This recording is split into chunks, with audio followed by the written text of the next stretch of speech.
adalah Hima. Hima. Hima. Dengan suara keras ya Hima. Hima. Iya. Oke, baik. Dan juga yang akan memberikan penjelasan selama persiaran kita di Mesir ya, Kairo, Nuweiba sampai kita di Tabah. Ini adalah orang yang luar biasa ya. Wah, ini namanya adalah Nabil. Halo Nabil. Dan nama panggilan adalah Bombo.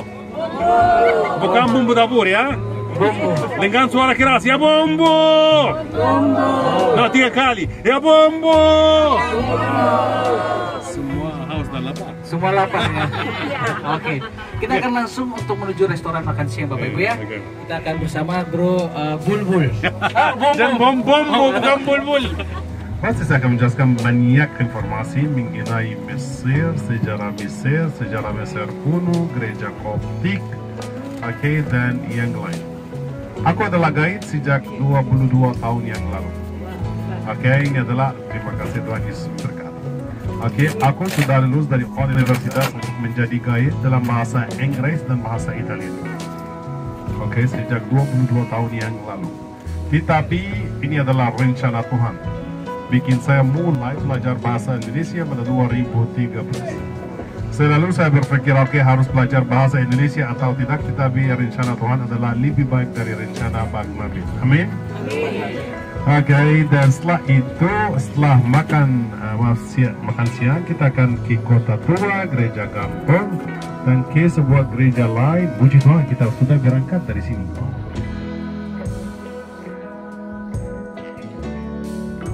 Ini adalah ibu kota Mesir sekarang sejak abad ke-10 sampai saat ini. Oke. Kairo penduduknya kurang lebih 25 juta orang.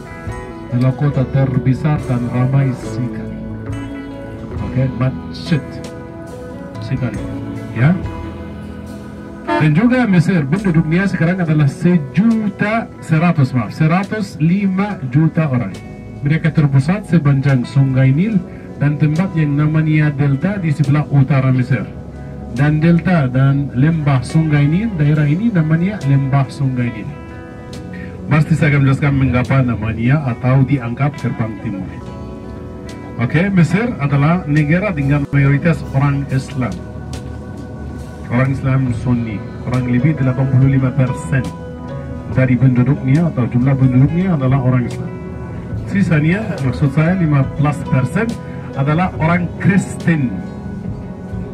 Tapi ingatlah fakta aku bilang sekarang. Mesir adalah negara dengan mayoritas orang Kristen sampai abad ke-6. Mesir adalah negara dengan mayoritas orang Kristen pasti. Oke, maksud saya agama Kristen atau iman Kristen sampai ke Mesir pada abad ke-1 pada tahun 58. Ketika Saint Markus sampai ke Alexandria dan mulai memberitakan Injil dari Alexandria. Setelah itu agama Kristen menjadi agama resmi kepada Kekaisaran Romawi sejak abad ke-4 Masehi. Aku baca mengenai abad ke-4 Masehi. Abad ke-5 orang Mesir semuanya menjadi orang Kristen. Oleh sebab itu saya sudah bilang, saya adalah nenek moyang dari bangsa Mesir kuno. Semua orang Mesir yang sudah masuk atau menganut iman Kristen sejak abad ke-1 adalah orang Kristen sampai saat ini. Mengapa? Karena dilarang kepada semua orang Kristen di Mesir untuk apa menikah dari orang perempuan dari agama lain. Ini menurut tradisi gereja Koptik Ortodoks. Di sini kita menikah dari mana? Dari orang perempuan Kristen. Dari mana? Dari orang Kristen. Tidak diperbolehkan oleh gereja di sini untuk orang Kristen dari Mesir untuk menikah dari agama lain. Oleh sebab itu saya bilang semua orang Kristen yang di sana, di sini adalah orang Kristen berasal dari apa? Dari orang Kristen, dari Mesir kuno. Sejak abad ke-1. Sampai saat ini. Mesir adalah negara terletak di mana? Di benua Afrika. Dibatasi oleh Laut Mediterranean dari utara. Dari selatan ada negara Sudan. Dari sebelah timur ada Laut Merah, dan pasti besok atau besok lusa saya akan menjelaskan mengapa namanya Laut Merah atau Laut Teberau. Oke, dan ada Semenanjung Sinai dari sebelah timur. Dari sebelah barat ada Libya. Dari sebelah utara ada Mediterranean atau Laut Mediterranean. Oke, saya sudah bilang ada dua agama di Mesir, agama Islam, agama Kristen. Ya, ibu kota Mesir dan penduduknya dan yang lain. Luasnya atau luas tanah Mesir kurang lebih 1.000.000 kilometer persegi.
Masya Allah. What's your name? What's your name? What's your name? 아니 지금 내가 왔는데 내가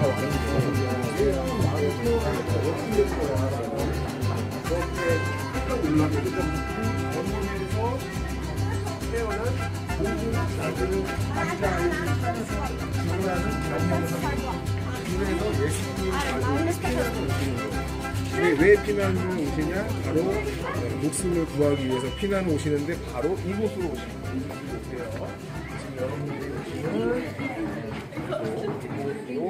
Gereja ini namanya Gereja Keluarga Kudus. Mengapa? Karena gereja ini sudah dibangun di atas sebuah gua.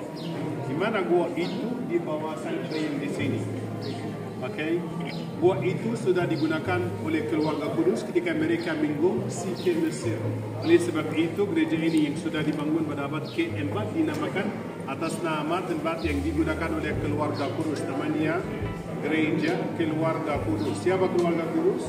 Bunda Maria, Yesus Kristus dan Yusuf. Dan gereja ini dianggap ketujuan kepada para peziarah ke Mesir sejak abad ke-15. Oke? Dan namanya Gereja Abu Sergia atau San Sergius dan Joachim. Abu Sergia atau San Sergius dan Joachim adalah dua martir. Dari mana? Dari Suriah. Mendapat ketiga. Oke, kedua-duanya dan Joachim dibawa dari Suriah mendapat ke-4. Ke sini oleh sebab itu gereja ini dinamakan atas nama Abu Sergia atau San Sergius dan Joachim atau Joachim. Oke, gereja ini namanya Gereja Abu Sergia dan Gereja Keluarga Kudus. Gereja ini sudah dibangun pada abad ke-4, abad ke-4. Kita direnovasi kali yang pertama pada abad ke-7. Semua gereja yang kita akan minggu-minggu di bawah, oke, atau dibangun maaf dengan gaya basilika. Apakah artinya gaya basilika? Ada halaman pertama, ada dua lorong kecil. Dan selalu ada 12 tiang yang merupakan apa murid-murid selalu. Gereja Optik Ortodoks dibangun di atas 12 tiang yang merupakan apa? Murid-muridnya, 12 murid-murid atau berbentuk tenda salib. Oke, kayak basilika atau berbentuk tenda salib, tetapi selalu kita akan lihat ada 12 tiang, 6 ke kanan dan 6 ke kiri. Oke, di gereja ini ada dua pintu masuk yang kita lihat di sebelah barat karena selalu arahnya atau gereja arahnya barat timur. Dan sanctuary selalu terletak di sebelah timur di gereja Koptik Ortodoks. Selalu 100% terletak di sebelah timur. Karena kami atau menurut tradisi gereja Koptik Ortodoks dan kepercayaan gereja Koptik Ortodoks, ketika Yesus Kristus datang atau kedatangan kedua datang dari mana? Dari sebelah timur. Oleh sebab itu ada sanctuary di sini terletak di sebelah timur. Jadi sanctuary terbuat dari kayu di sini berasal dari abad ke-13. Ya? Juga di sini Bapak Ibu Saudari bisa lihat ada sebuah mimbar. Dan mimbar ini bukan mimbar yang asli. Yang asli terbuat dari kayu. Dan di bawah dari sini ditambahkan dengan museum Koptik. Ini terbuat dari apa? Dari marmer. Disangga oleh sebelum tiang. Oke? Mimbar ini merupakan apa? Gunung Hereng. Dan sebelum tiang di sini merupakan apa? Merupakan sebelum berentah. Setelah di sini ada dua mimbar dan kedua yang terletak di sebelah utara. Jadi kan bisa lihat ada dua baris yang terbuat dari marmer. Maksud saya ada banyak gereja yang sudah dibangun di benteng lama Babilonia. Oke, dari mana? Dari tiang-tiang di bawah dari sisa reruntuhan dari kuil-kuil Romawi. Oke, oleh sebab itu akan dilihat semua tiang-tiang yang di sini dari apa? Dari marmer. Oke, yang berwarna apa? Kita bisa lihat ada gambar yang merupakan saint-saint dari kita atau warna-warni atau warnanya sudah hilang. Oke, kami tidak siapa mereka di sini saint-saint atau muridnya atau saint atau yang lain. Gereja ini sudah direnovasi oleh seorang Kristen Benedict Athanasius pada abad ke-7. Oke, kalau ibu saudara-saudari, gereja ini berlantai 2 tempat di mana kita duduk sekarang, dan lantai kedua tempat di mana orang perempuan duduk pada saat itu. Maksud saya laki-laki duduk di sini dan perempuan di mana di atas. Maksud berbisa ya. Tetapi mimbar ini digunakan oleh pendeta untuk apa? Untuk khutbah. Kalau isu saudari, menurut tradisi gereja Koptik Ortodoks, kami merayakan. Ketika saya bilang kami, maksud saya gereja Koptik Ortodoks. Yang ini oleh Paus, namanya Paus kedua. Karena Saint Markus dianggap patriark yang pertama, Saint Markus syahid yang pertama, dianggap paus yang pertama pada tahun 68 karena dia menjadi syahid. Saint Markus saat dia sudah diberitakan Injil Markus yang terakhir pada tahun 58 dia menjadi syahid. Maksud saya dia disiksa sampai mati dan menjadi syahid yang pertama di gereja Koptik Ortodoks. Kami merayakan kedatangan keluarga kudus ke Mesir pada tanggal 21 Juni setiap tahun. Oleh sebab itu, gua itu sudah dibuka pada tanggal ini. Tetapi sekarang selalu atau permanen buka sekarang kepada semua orang yang mau mengikuti ini. Tetapi gua yang digunakan oleh keluarga kudus sekarang menjadi sebuah gereja. Mari kita masuk ke sana dan lihat gua itu yang menjadi atau dibuka menjadi sebuah gereja itu.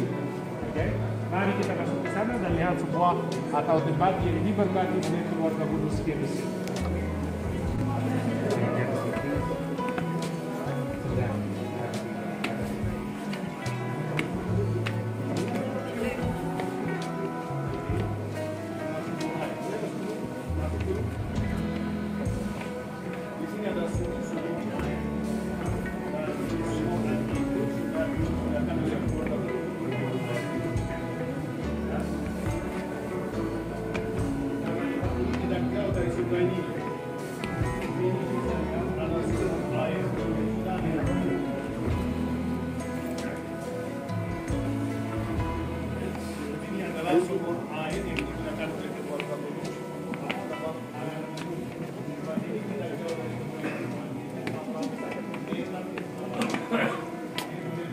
المكان ده نحن خلينا نتفرج نشوف المهارة هنا نشوف بقى المفاجآت الجميلة بقى.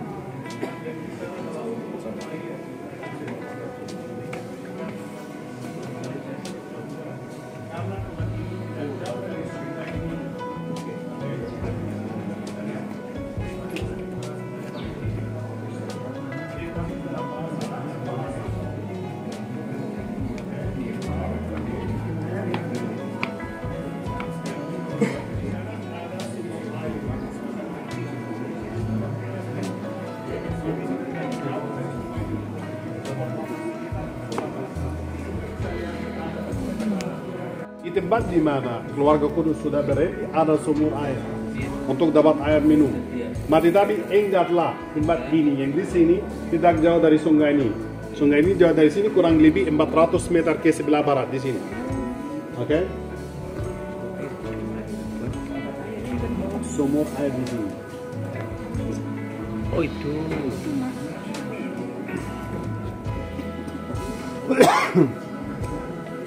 Oh, itu dalam. Ya boleh turun.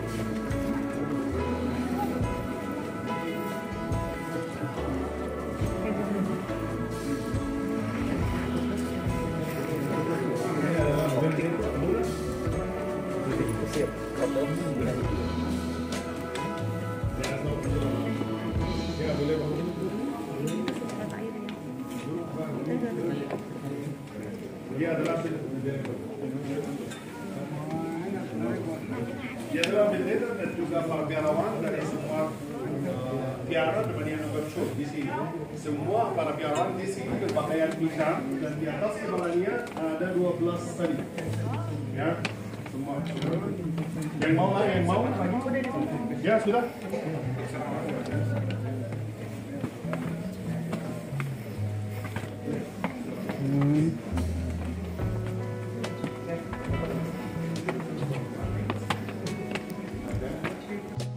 Ini kita menuju ke sumur. Ini kedalamannya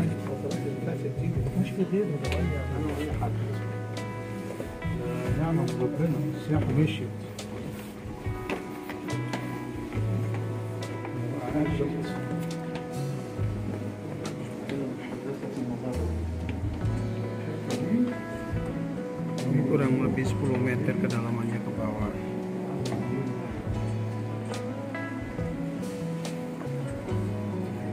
Nah, setelah itu kita akan naik kembali ke atas nih.